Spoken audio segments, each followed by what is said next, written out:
Hello and welcome back to the channel. India versus England wasn't the only Test cricket taking place this week, as New Zealand hosted, shall we say, weakened South Africa side, and Sri Lanka played against an Afghanistan team at home that did not include Rashid Khan.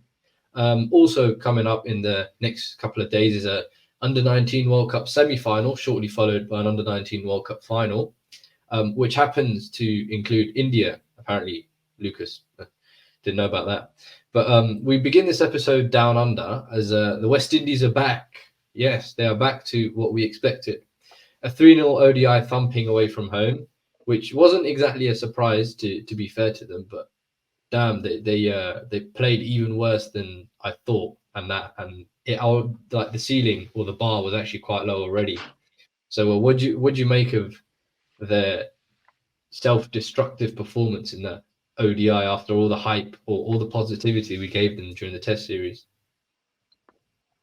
Well, I think Australia certainly needed to bounce back from that kind of rare defeat, really, for any Australian side, let alone the Test team. And they've done that quite resoundingly. I think we'll get on to it, but quite a few standout performances with both bat and ball for Australia. And obviously not how the West Indies would like to follow up from that Test series, but look, at the end of the day, Australia are the world champions. You know, there's not much to argue about that. It was obviously a weakened side, but you just think of the depth they have in there. The youngsters they also managed to kind of give exposure to in this series was really good for them. I'll get on to them in a bit as well. Yeah, obviously, as you said, the world champions hosting a team, Australia hosting a side that actually didn't even qualify for the World Cup. I know it's the West Indies, but they didn't actually qualify. It was always going to be a tough task for the Windies, but it wasn't actually the same Australian side that won that final in Ahmedabad all those months ago. It was actually a lot of new, different faces that, some of them new, some of them different, that starred for the Aussies. Firstly, I'll start with Xavier Bartlett. He got a forfeit in both of his first two ODIs. So he played the first ODI, rested for the second one, and then played the third one. So obviously he got a forfeit at the MCG in his first week as an ODI international cricketer. He bowls decent pace, around mid to low 80s. He swings it both ways, and he's done quite well in the Big Bash. He got a load of wickets as his side, the Brisbane Heat, ended up winning the whole tournament. So do you see anything special there, or is it just another very good Aussie seamer who has all the right basics knocked on? I mean, certainly a talented player. Certainly, I mean, like we said, he's been good for a while now, but he had his breakthrough BBL season. I think it was the top wicket taker for the Brisbane Heat. It was an integral part in them winning the tournament. But yeah, look, at the end of the day, I don't think there's anything too special, if you like.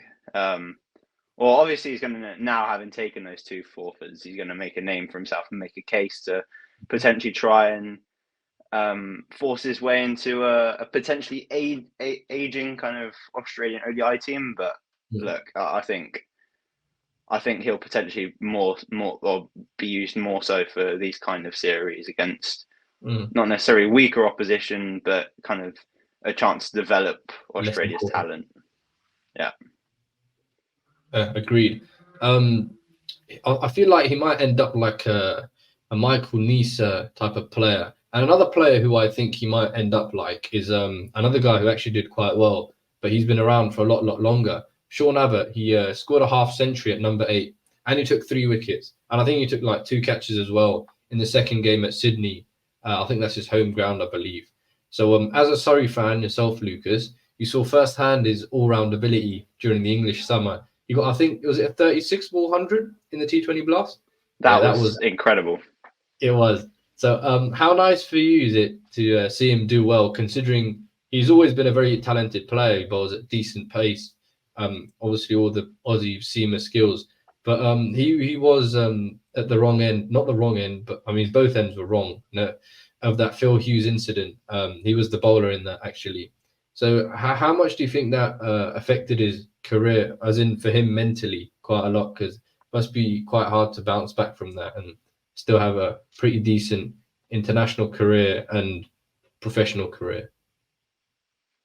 Well, look, I think obviously when anything of that kind of severity happens, it will weigh quite a lot on your conscience. But look, he's been a consistently good performer for every single team he's played for over the years. Whenever he comes into the national team, he does a job. He really he's one of those bowlers who just kind of nags away and nags away, and he's just kind of he's a very useful and handy. I wouldn't go as far as to say a bits and pieces cricketer because he is better than that. But I certainly think he can contribute in all areas of the game, and he certainly did so in this series. I feel like he's a bit like I just spoke earlier, like Michael Nisa. When he plays for Surrey, he is one of their better players. I think I think he's like a very, very good domestic player. So when he plays Shield cricket or domestic cricket in Australia or England, he'll be one of the better players going around. And then when he steps up to international cricket, him and I think Xavier Bartlett and Michael Nisa, or Xavier Bartlett end up like this, and Michael Nisa is quite similar, where they won't. I can't imagine them blowing teams apart at the top level, but these guys are the perfect replacement players in a squad. They're very useful with the bat. They're properly decent bowlers, and they won't really do too much wrong. There'll always be a 14th, 13th, 14th, 15th man in the squad where if one of your big boy fast bowlers go down injured, they'll always be able to step in and help you out. But the real story of the series actually happened in the last game. It was supposed to be a dead rubber, in fact, because Australia had already won the series by then. But the West Indies took that too literally. They were in a hurry to get out of Canberra for whatever reason. They got skilled for 86 at the halfway point of the innings before our favourite Jake Fraser-McGurk and Josh Inglis is from Yorkshire, just to let everyone know. He chased down the total, or they chased down the total inside 7 overs. It swiftly ended the match in 128 balls, which makes it the 6th shortest game ever in ODI history. It took literally less time than a flipping T20 game. What on earth happened there, mate? I mean, again, it seems to be happening quite regularly at the moment in cricket. Just some absolute howlers and just carnages of cricket games where either teams are putting on 500 off 30 or 40 overs or getting rolled inside 20. But yeah, another kind of odd situation. It's not one of them where you can kind of go, oh, wait till both teams kind of bat on it. You know, it might be a tricky pitch. And then Jake Fraser-McGurk comes in and smacks 41 off 18. And wow, if the game wasn't already dead by then, it certainly killed it off. I think what it felt like was the West Indies knew they already lost the series. So they're like, we might as well go out swinging here. If it comes off well, we'll win a game. Otherwise, we haven't got a chance against Australia. So they came out swinging, and it didn't exactly go to plan. And then Australia came out swinging and showed them how to do the swinging. So that was weird. But that victory makes it 1,000 ODIs played for Australia. They're the second team to do it after India, of course, who've played 1,055. Pakistan are slightly behind them at 970 games. So those two teams, they have a win percentage of nearly 53, but Australia's is 60% win record over 1,000 ODIs. This current team also has a 13-game winning streak, obviously since they lost the first 2 games at the World Cup back in November. I don't really think they're in the same sort of level or caliber as the Australian side with McGrath that won 3 World Cups in a row. But where do you think this team ranks in like the ODI tier list of best ODI sides ever? Because there's quite a few good ones, but this one can't be too far down the list, can it? Look, I think it's quite hard to say, really. There's been so many. Obviously, there's been throughout the World Cup there was a good kind of core of players, but I mean, certainly in this series there was a huge amount of rotation, so it's hard to kind of put that down to obviously a very good kind of squad period as it often is for Australia. But you know, I in terms of icons and iconic teams will go, I don't think they'll necessarily be that high up, despite having the statistical success. Potentially not having like the kind of aura about them that teams of old, especially Australian teams of old, have kind of had. Agreed. In my mind, I've got so the Australian side between 99 and 2007 is probably the best ever, and then you've got England, in obviously 2016 to 2020, 2021, that sort of era, and then probably around there is third, maybe the Indian side from about 2010 to 2014. And there's also a very decent South African side until the semi-final of 99, which I'm sure you've heard about quite a bit in your family home somewhere.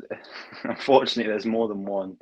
Yeah, but talking about South Africa, they sent a superb star-studded lineup of C-team players, essentially, to New Zealand. And they did just about as well as we expected. But actually, they started pretty well on the first morning. They got a couple of early wickets. I'm going to try not to butcher this name, but I think Shepherd Moreki, is that how you say it?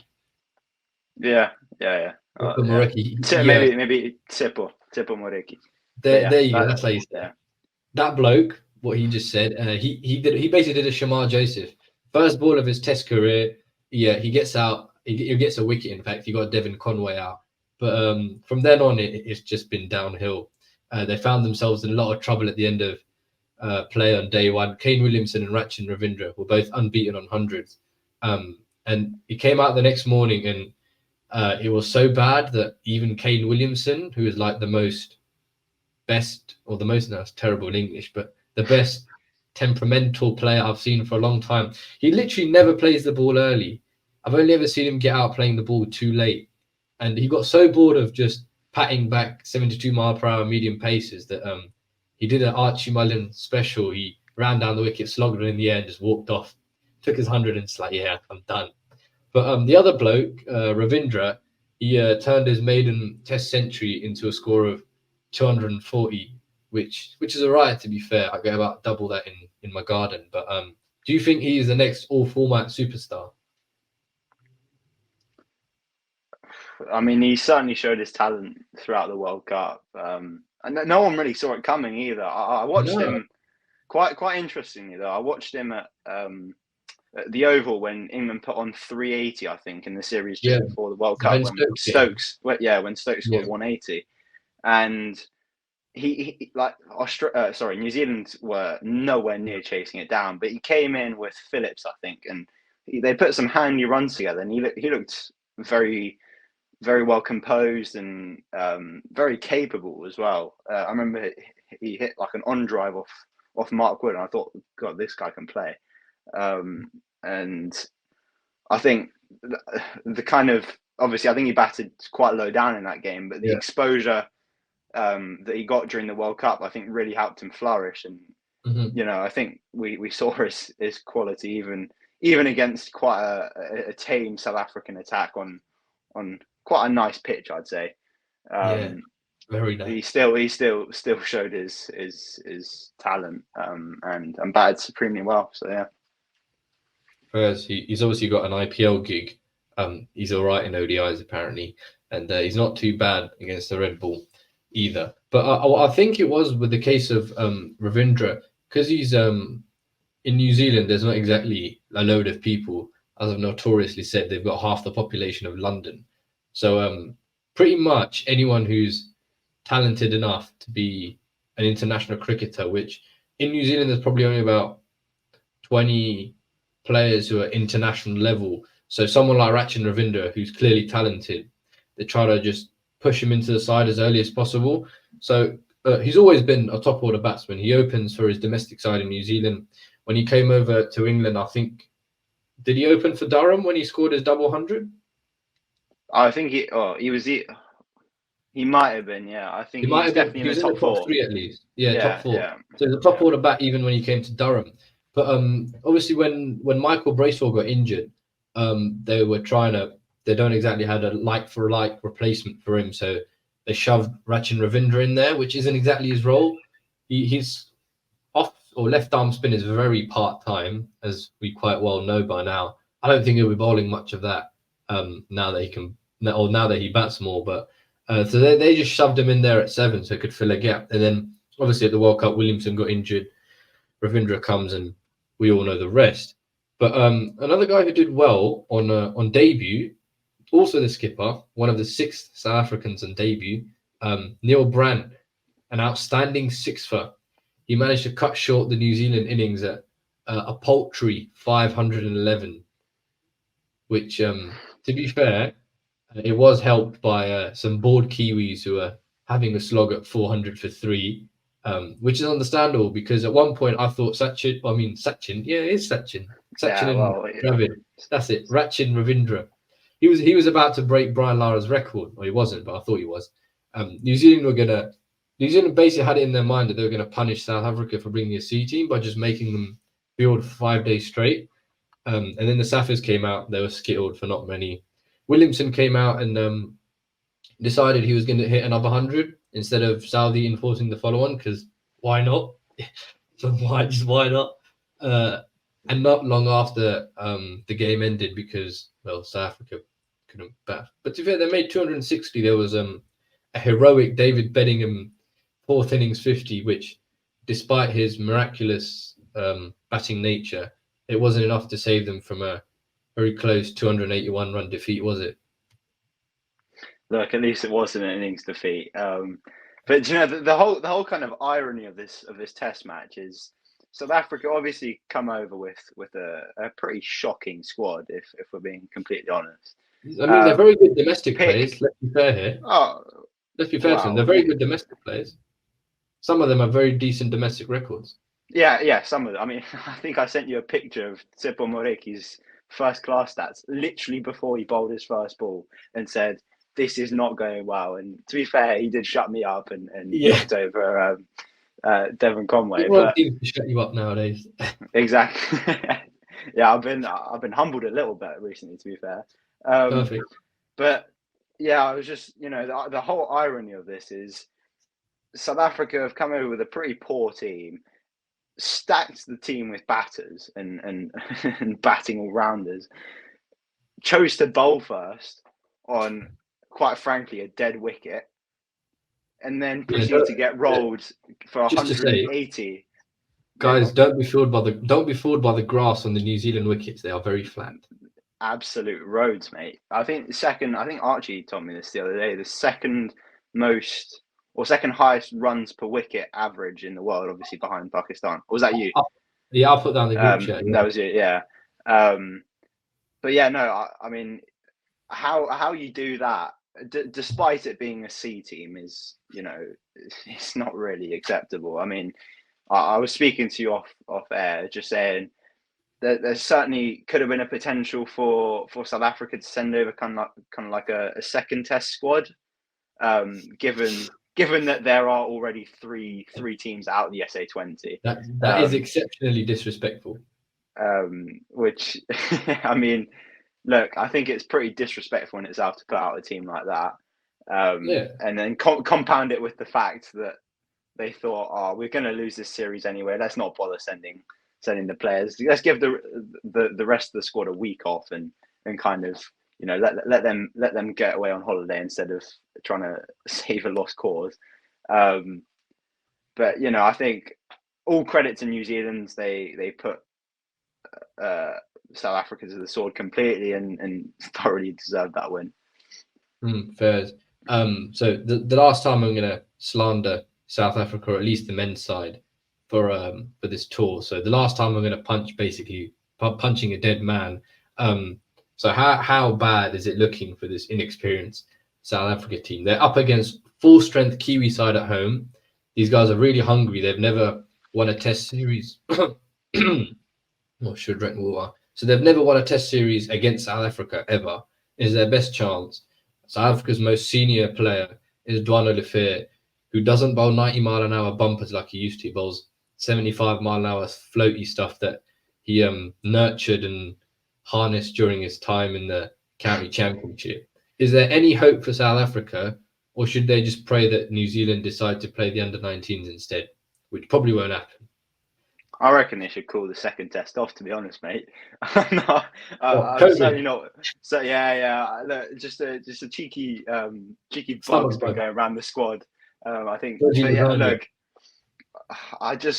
it can't get any better for South Africa from here. I mean, I watched the first 2 sessions on day one, and then switched the TV off, and that was me done. I Mate, could I not stand to watch that. I watched And the whole New Zealand innings.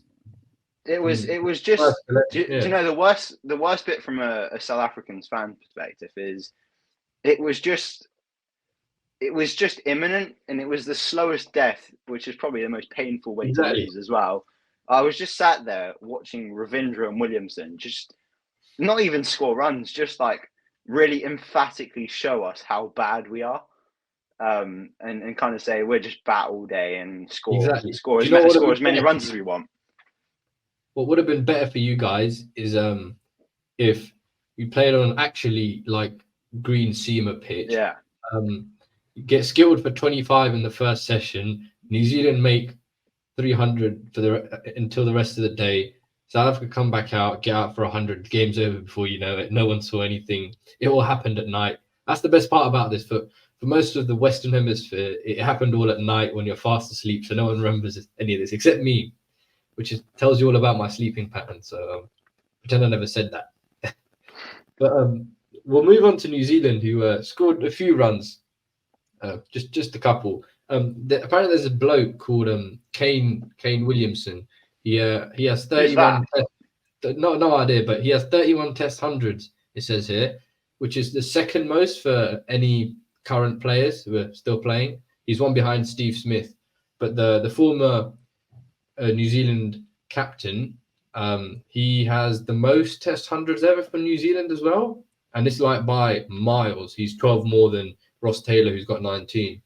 But the interesting bit is, I want you to hear me out on this. It could sound really weird, but I might have a point. Williamson has the second highest. Williamson has the second highest home Test average ever at 68.42. It's only better than like only Don Bradman has got more. Obviously, got more than everyone.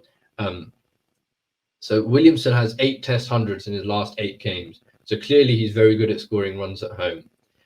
His last away 100 against the big 3 nations came back in 2015 at Perth against Australia. So since then, he's only scored 100. So he scored away hundreds against one in Bangladesh. I think he's got one in Sri Lanka and one in Karachi. And like anyone can get runs in Karachi. I'm telling you. Anywhere in Pakistan, really. Yeah, Doesn't pretty matter. much. So the question is, am I delusional, or is Williamson, dare I say, a home track bully? Now, wait, just before I say that, bear in mind the pitches in New Zealand, as we said earlier, are actually very flat. Despite all the grass, it does in fact have the second highest average per wicket in the last 10 years. Obviously, only Pakistan having a higher one. So am I really delusional, or do I have a point here?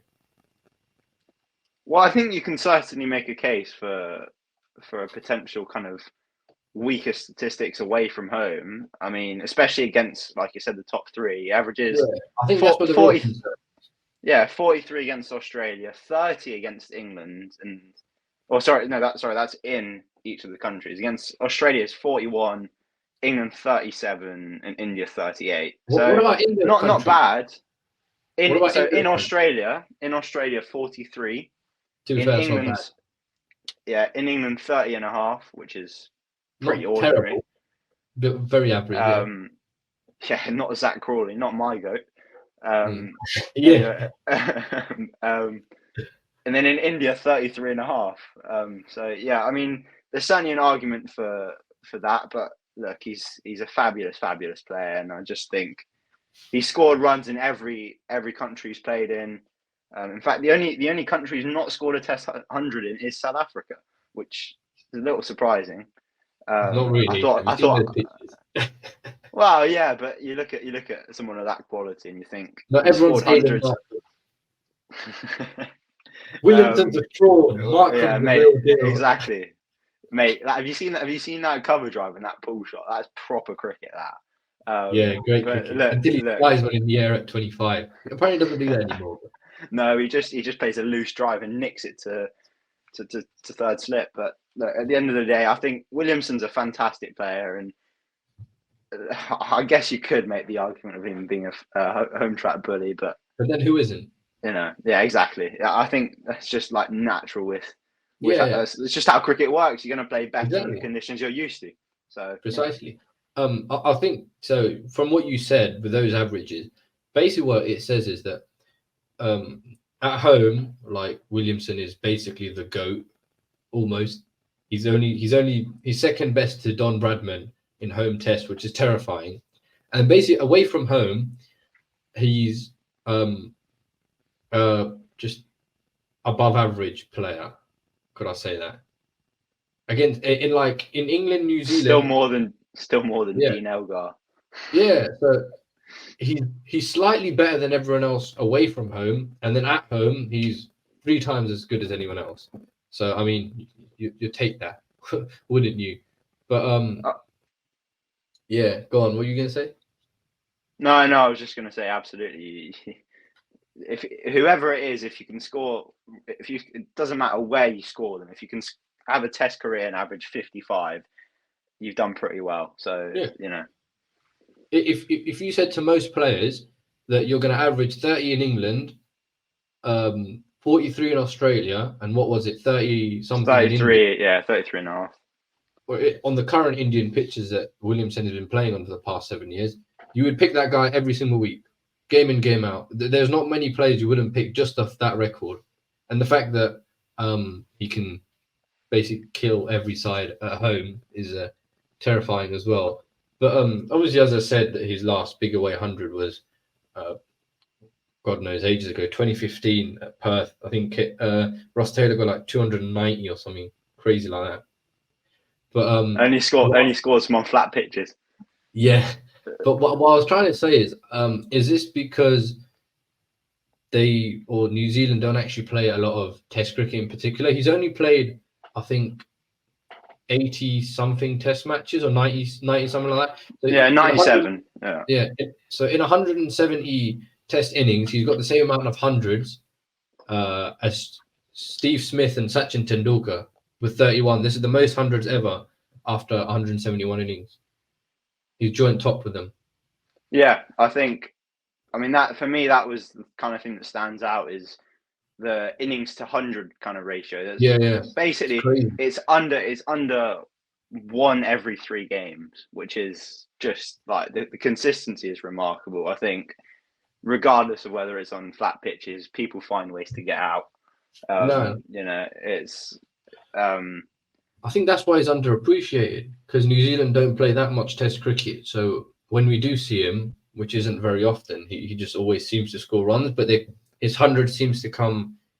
New Zealand don't play big 5-match series, so his 100 seem to come in like a small bunch, like 6-7 months apart, and people seem to forget how good he is. So that everyone will be like on a Williamson hype train, like, oh, he's great and all, and they'll give him the plaudits he deserves, and then go down the line a few months, and they'll all forget because he's not in a 5-match tour somewhere. And weirdly, from a statistical standpoint as well, which might surprise you. Like, as much as yes, he's consistently averaging above 50. I mean, he's averaged above 50 for the last 7 or 8 years each year in Test cricket. He's never at the top of those kind of run charts purely because he doesn't play as much Test cricket as kind of the big four. So that's also, I'm sure, one of the reasons why he doesn't get the kind of recognition that the others do. But I mean, when you look at his overall record, I think there's very few in the history of the game that kind of stand with him. Agreed. If he played for Australia or England, he would be regarded as one of the best Test batsmen ever, rightfully so, as he deserves. He still is up there, but he probably doesn't get it. He doesn't play for those big teams. But the final Test match of this week, another convincing home win for a side that dominates in their own conditions against another basically very, very inferior touring side. Sri Lanka, they thumped Afghanistan pretty convincingly with a 10-wicket win in Colombo. Dimuth Karunaratne, Dinesh Chandimal, and our favourite Angelo Matthews piled on the runs. Best part about Angelo Matthews is 140 was he gets a short, long hop down the leg side. He hits it for 4, but swings so hard he ends up hitting his own stumps. Proper village style, he got out. But to be fair to Afghanistan, there was some bright spots. Ibrahim Zadran, he made a third innings 100. And I wonder if you've seen this. So he got a century opening stand in that game as well, alongside his uncle, who was on debut. And he gave he got his uncle got the cap from his nephew Ibrahim, who was a skipper, which is kind of weird. Like I've played quite a few league matches with my uncle, but we don't he doesn't open the batting. He's a 45-year-old off spinner who bats at 11, albeit a very good off spinner. But neither of us are going to be playing Test cricket anytime soon, so that scenario is out of the question, unfortunately. But in all seriousness, can we hope that with more Test matches against established nations, Afghanistan will begin to become more competitive, similar to what they've done in ODI cricket and T20 cricket? I think naturally that will always happen with whatever kind of team it is. Like the more you play, the better you get, and the more your players kind of get exposed to the tough nature of Test cricket. And obviously, the first class system in Afghanistan isn't fantastic like it would be in kind of a richer country. Yeah, exactly. At least they have one, and they still, it's quite well run, despite the fact that it's relatively new. Can't be worse run than Pakistan, let's put it that way. No, well, I mean, to be fair, the players that Pakistan produce, the amount. Yeah, but that's not from first class cricket. That's just because that's just from T20 matches, isn't it? Or the fact they have 220 million people there. Yeah, which kind of helps. I'm sure you'll find someone half decent. Yeah, but yeah, look, I think Afghanistan certainly will improve with these kind of opportunities, and it will certainly be beneficial for them to kind of lead the way in terms of obviously they're no longer an associate nation, but other countries to kind of really strive and push forward and try and get to play Test cricket, because it is quite a smallish group of countries that do, and if they can find a way to expand that, then fantastic. Yeah, one country that I was kind of hoping would have done a lot better is Bangladesh, because right now, so maybe not 10 years ago, but since about 2012, when they started hosting international tournaments and Asia Cups, etc., they've been an established international cricket team for the best part of 10 years now, hosting, as I said, international tournaments, Asia Cups, hosting India, Bangladesh, all the big sides at some point, playing Test matches at most parts of the world, maybe not, except I don't think they've played in Australia or England for a long time. But yeah, what it basically is I thought they would have done a lot better. Like they should at least be like the 6th best side in the world or pushing around there. But they find themselves not actually doing that well. How do you think that's turned out? Because I just don't seem to understand it. Because we're talking about Afghanistan, how if they just continue playing these better sides, eventually they'll get better. But Bangladesh have kind of just stopped getting better.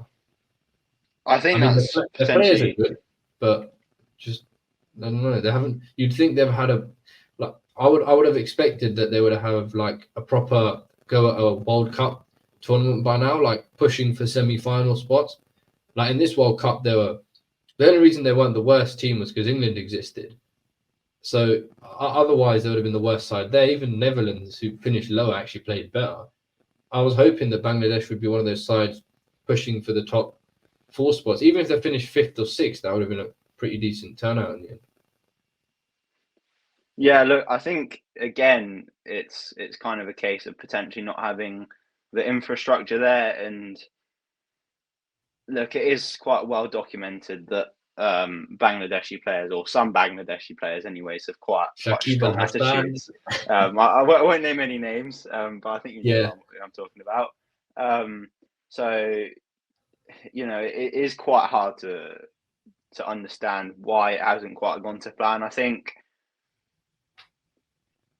I'd even go so far to say is I think Afghanistan probably have a better kind of, in terms of Red Bull system and kind of first class system. I think even Afghanistan probably have a better kind of infrastructure than Bangladesh, even though Bangladesh do play more more Test cricket. And I think because of how cricket has kind of transformed in the last 10 or like 5-10 years, obviously I know they haven't had, or they didn't do so well in the recent World Cup, but I can think back to the last World Cup anyway. They beat the likes of South Africa. They gave quite a few West Indies. They gave quite a few Afghanistan. I think they won good run for 3 their or 4 money. games in that World Cup. I think naturally they've kind of resorted to trying to improve their white ball system, and unfortunately that's hindered their red ball progress. But I certainly think that they can. I certainly think the board probably has to have a look at it and kind of reassess where they're going wrong. And yeah, I think that's pretty much it. There's not a great deal that we know and can kind of deduce from Bangladeshi cricket at the moment. Let's just hope they have an upturn soon. But obviously last week there were the great away test wins for England and West Indies. And this week, I think all the international matches we've mentioned so far have been very convincingly won by the home side. Even the other game on the other channel for England versus India, that was convincingly won by the home side, India. And basically no one has blinked or batted an eyelid. No one has said anything because this is so normal. Does it just go to show how special last week's twin wins were for England and West Indies, and how rare it really is?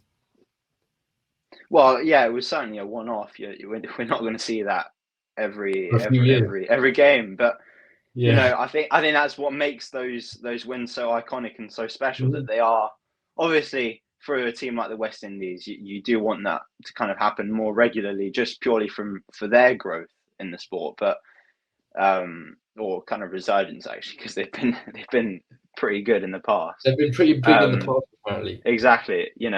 I just think that is what makes Test cricket so special, and I'm not.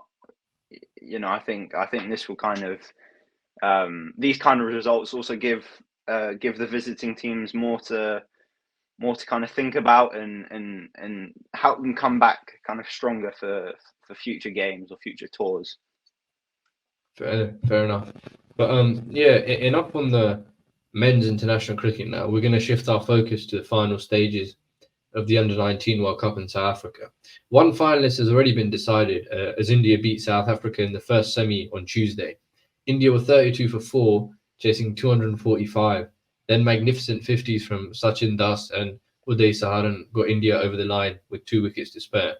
It was a double blow for you, Lucas, because firstly, South Africa are out, and secondly, your India prediction from last week has, it's fair to say, hasn't worked out how you'd imagine. But what have you made of the South African World Cup so far? And in particular, Kwena Mapaka, he's got 3 fifers at this tournament, the most, I think, by any player, or the most fifers by any player, any Under-19 World Cup.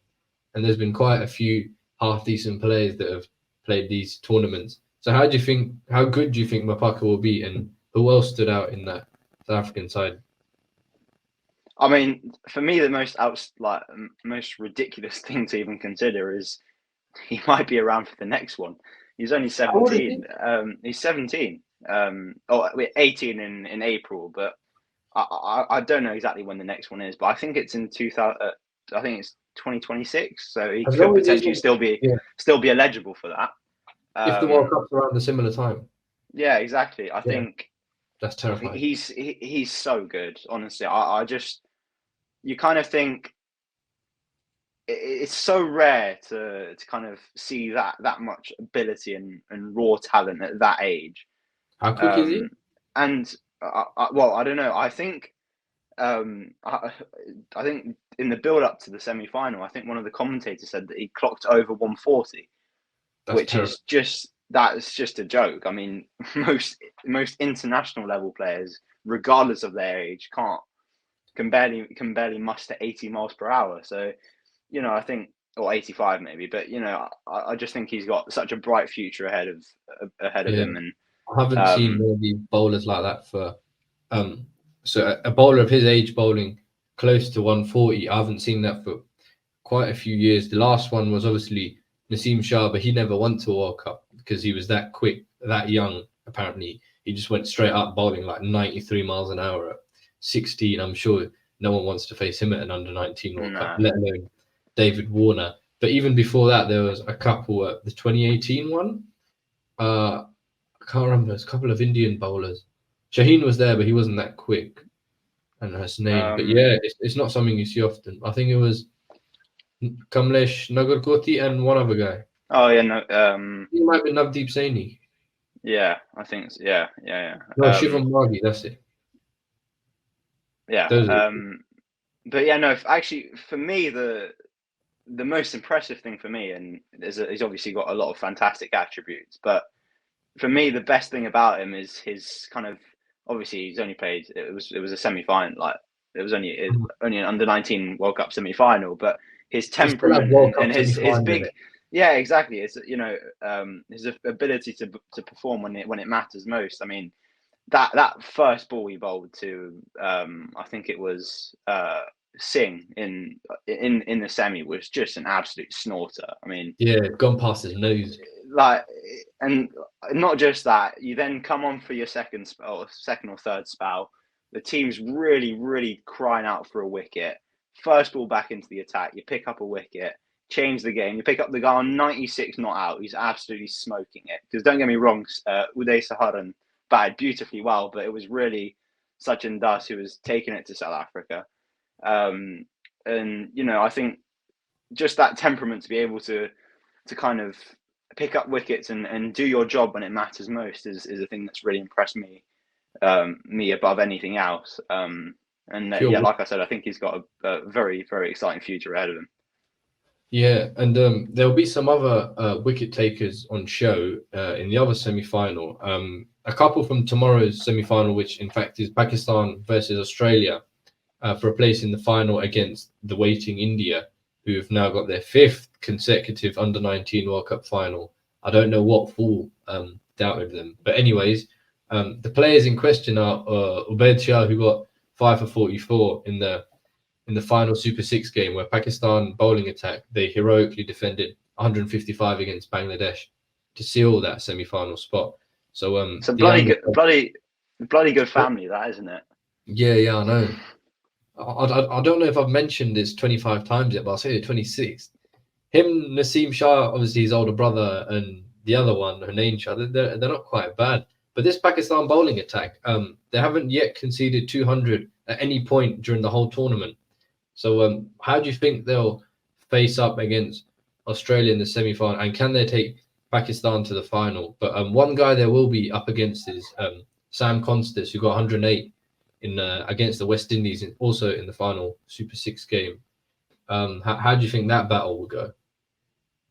I think it's going to be extremely exciting to watch. I think in the end, probably the 4 best teams did make it through to the semis, which was kind of nice to see. And I think this is going to be even tighter than the first semi. To be honest, I think it's going to be 2 fantastic. Well, for me, probably the best, or potentially India up for that debate in terms of best batting lineups. But for me, the best batting lineup in Australia, again, going up against arguably the best bowling attack, Pakistan. I think it's going to be extremely fascinating to kind of see how that plays out, especially that kind of battle between Ubaid Shah and Sam Constas, who before up until his 100 was a little bit subdued throughout the tournament. Yeah, he was. I think he did fantastically well in that innings and just kind of showed his ability and stamped his authority a little bit on the tournament, which was quite impressive. Yeah, and Aussies have a history of turning up in big finals, especially against India. So I wouldn't be surprised if Sam Constas decided to score a couple of runs in these upcoming days. But anyone else? How boring is cricket, man? Honestly, Australia just win everything. I know. Someone's asked, what on earth is cricket? Well, 11 blokes run around the field chasing a leather ball, and at the end, the Australians win. That's pretty much it. But yeah, who else impressed you at the tournament? Like from the other sides, anyone really from South Africa? Anyone that I think it's a little bit little bit of a boring shout, to be honest, but Musher Khan was fantastic for he's India. fantastic. Um, Apparently, his I older mean, brother gets a few runs.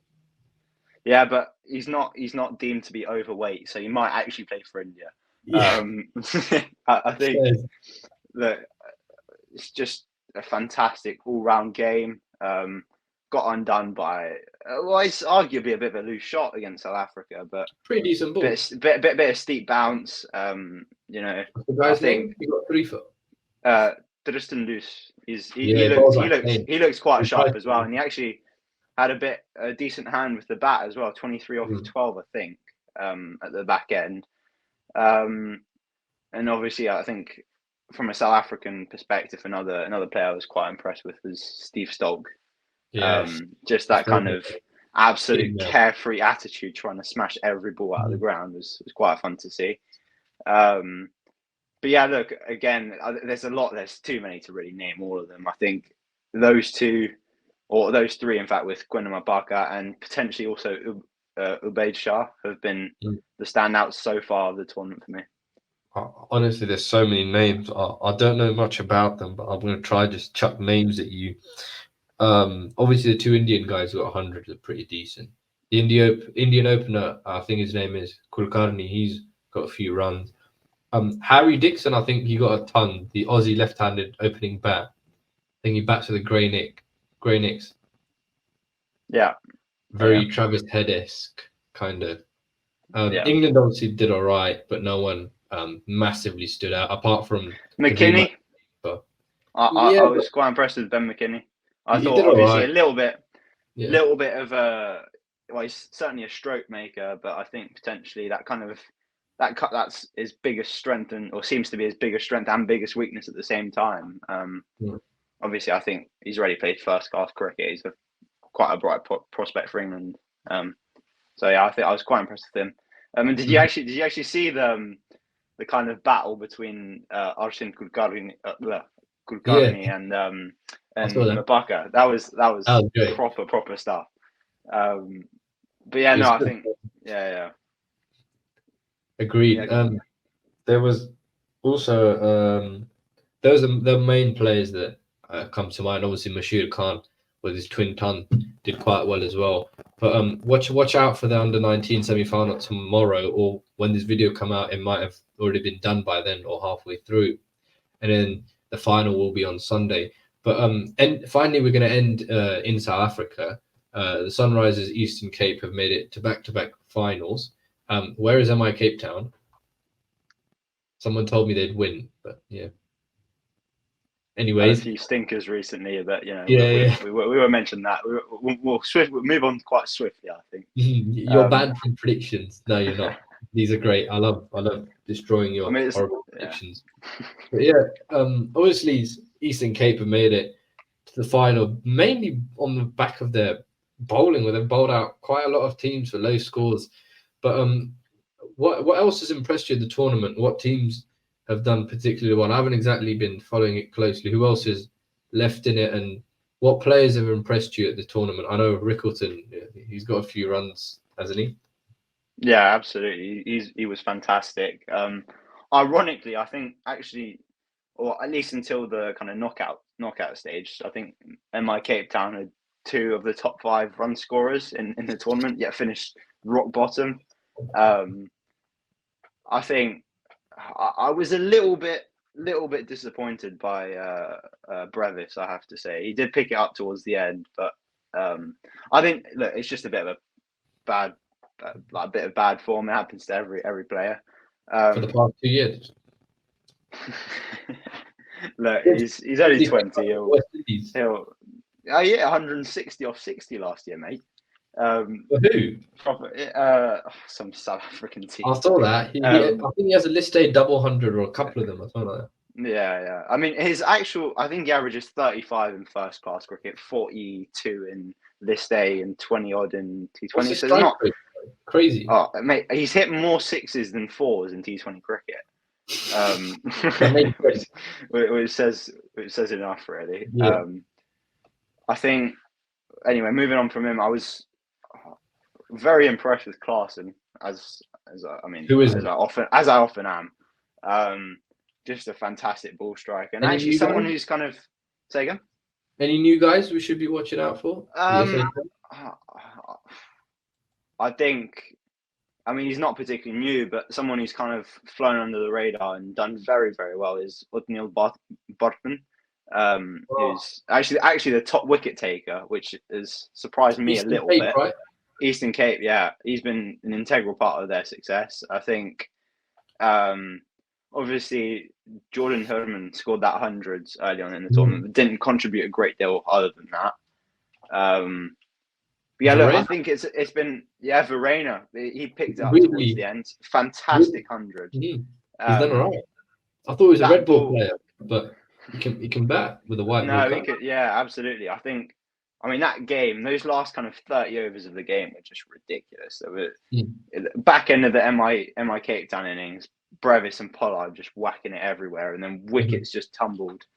Actually, did you see? I think, Will Jacks hit back-to-back 107-meter sixes in the first over. 107, it was just nuts. Yeah, I think he was top. He had the 3 longest sixes in the whole competition, like to himself. Which was quite funny. Big man. But yeah, look, I think another fantastically successful season for the SA20. Unfortunately, it had to clash with that Test series, but. Apart from that, yeah. There's a Test series. Who's playing at the minute? I'm not following that. Test cricket. I didn't know that. But yeah, I mean, apart from that, for me, no doubt. There've been no downsides. I mean, packed crowds constantly, hugely entertaining as well. I think, there's been a lot of runs scored, a lot of wickets taken, and a lot of actually sixes. And just provided a lot of entertainment, which is fantastic. But yeah, I think was of all the sixes. What? The 100 Betway SA.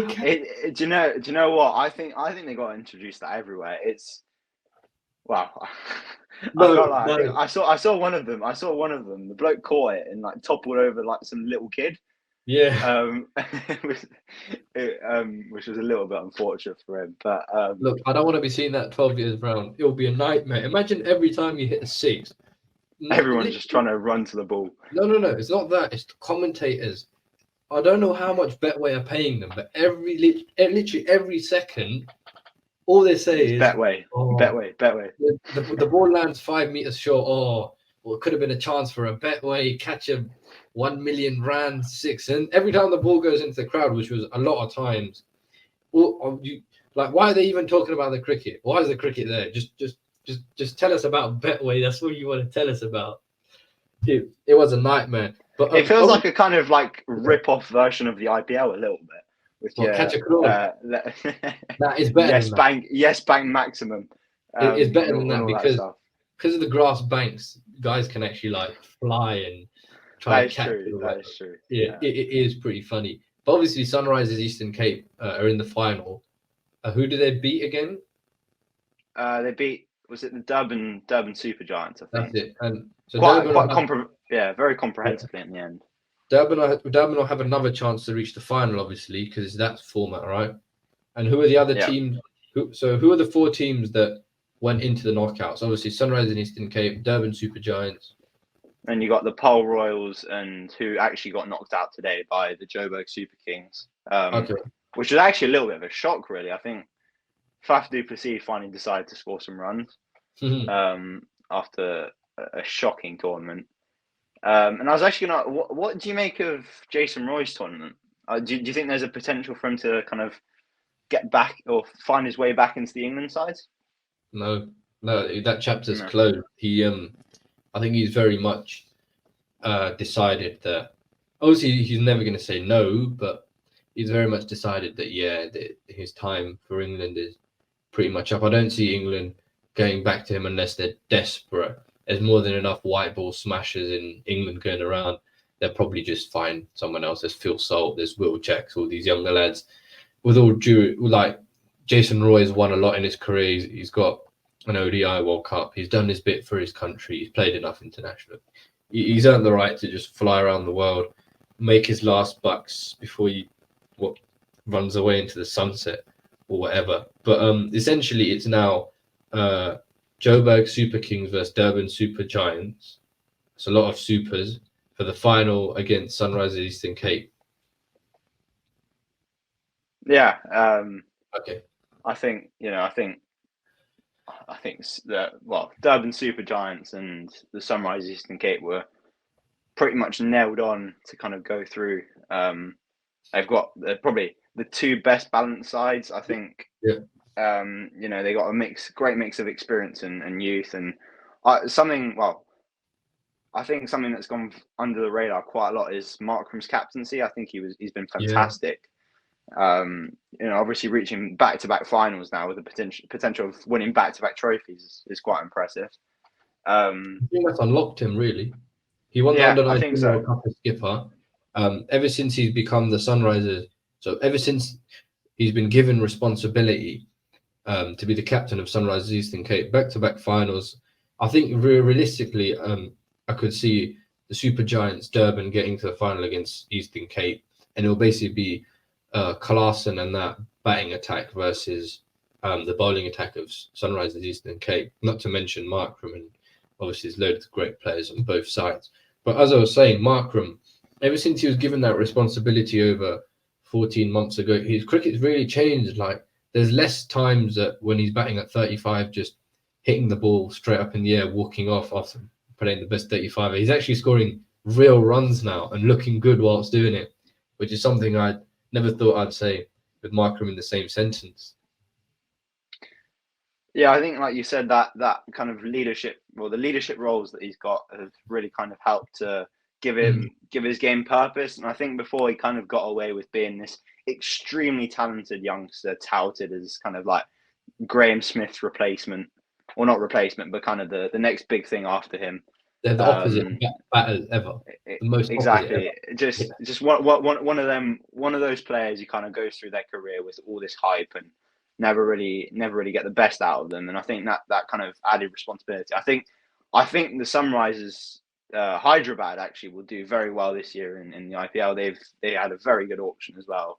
We won't touch too much on that, but I think that certainly helped his game and really helped him kind of mature and become that little bit more intense and kind of game smart.